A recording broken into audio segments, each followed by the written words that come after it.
to work unless you're vaccinated. Airlines saying you can't work at our airlines. Fuck all those places. That's what's got to happen. You got to kind of hit people where it hurts, because you're evil for suggesting that. Fuck you. It's scary. It's not healthy logic. It's not working. One final point for a vaccine mandate in this country, which I all the stats I've read in the recent period of time, this one blew me away. 28% of people who are unvaccinated favor a vaccine mandate. Bullshit. Think about that. A quarter of the people who are not getting vaccinated are in favor of a vaccine mandate. They just kind of need to be told to do it. So what else do you need to hear versus for taking a harder hand? Well, it's unconstitutional. They can't do a federal mandate. With the U.S. government getting involved here. The U.S. government can't do a fucking... What are you talking about? You know, I want to get your reaction to that, Dr. Wen.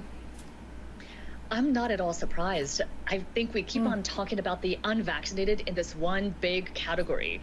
But we actually know that there is a group, of course, who are really seriously anti-vax, who think that there's some kind of government control happening. I'm not anti-vax. I'm not taking this one. And this vaccine passport is absolutely about government control. They're the ones who are protesting. That's actually the minority. No, it isn't. No, it isn't. But I'm glad you think that. I like you to make strategical mistakes, so that's good. I'm glad to hear it. We have a huge middle group, if you will, who really just need to be pushed over the edge.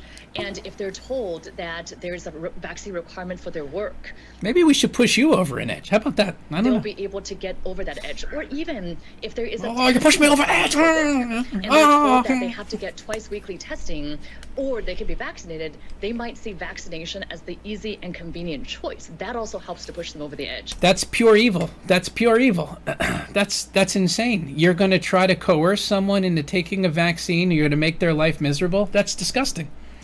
I think at some point we as a society have to decide what are our values. And maybe we need to start looking at not getting vaccinated as drunk driving. As in, you have the option if you want to be in private and be... How about we lock you up? If you want to consider me a criminal for not getting vaccinated, well, then it's only fair that I do the same with you. How about we consider you, I don't know, whatever, a pedophile, murderer, rapist? Why don't we lock you up? How about that? You want to do that? Intoxicated or... Because, if you're not going to leave people alone, I think we've got to figure something out here. This is not going to be good. Be unvaccinated. But if you want to be out in public, engaging with others, you don't have a right to endanger other people's health. Okay, again, no one's endangering people's health, and this is another one of these totally made-up rights that lunatics on the left and Alan Dershowitz come up with. Did you see Alan Dershowitz, the pedophile, on Laura Ingraham's show? He was like, I have a right to know the vaccination status of every person in that plane. No, you don't. Where the fuck did you come up with that right? And then, if we're just making up our own personal rights, well, then I'll make up one. Okay, how about women around me do not have a right to wear a shirt? Okay, how about that? Every attractive woman that I see in public must take their top off. Okay, you want to just make up fucking rights, then we'll make up rights. You don't have the right. Or Ted Rue. Ted Rue was like, oh, you don't have a right to breathe on my face. I'm not breathing in your fucking face, Ted. I don't want to be anywhere near you. Are you kidding me? Just making up rights that are what are you talking about? What the fuck are you talking about? This is bullshit. And so I think it's time for us to really say that vaccination is something, yes, it's something that protects you. No, it isn't. It's not just an individual choice. Yes, it is an individual choice, Commie. That very much affects other people around you. Total bullshit. In fact, it's looking possible that you will be able to argue the opposite, that people who are vaccinated are more of a danger of spreading it than the unvaccinated. Now, I don't know if that's going to play out, but it's looking like that. The people who are arguing for the worst case scenario with the vaccines, some of these people are pretty credible. They seem to be of that opinion that the people who are vaccinated are going to spread it more. That's a hell of a thing if that's looking at Israel, I think that might be the case, right?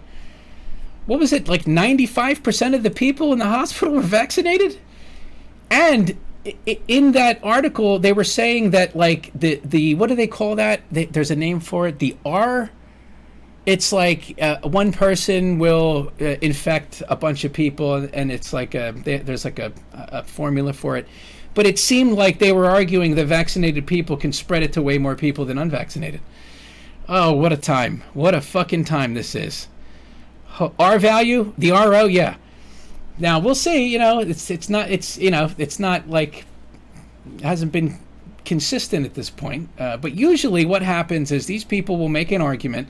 They'll point to Israel and the UK, and then like a week or two later, it'll turn out to be the case here. Alex Berenson, Sam Cedar made a video about Alex Berenson. So a few weeks ago, Alex Berenson went, and of course, there's been no retraction from Sam Cedar. Alex Berenson, I think he went on Fox, and he said that according to the data in Israel and the UK, these vaccines are not stopping transmission. So Alex Berenson gets censored, gets ripped, called all these names, and whatever. And then what? 2 weeks later, Rochelle Walensky from the CDC is like, yeah, these vaccines, they don't stop transmission. It's unbelievable. And again, there's no retraction from Sam Cedar. He would probably still make the same argument. Including, because we know about breakthrough infections, it also impacts the vaccinated, especially those who are vaccinated and have young children or immunocompromised family members. It very much impacts our health and well-being too. Oh, that's so interesting. I want to, on the other side of the break, I mean, the unvaccinated as the new sort of people who drink and drive or don't wear sunscreen or don't practice safe sex. That's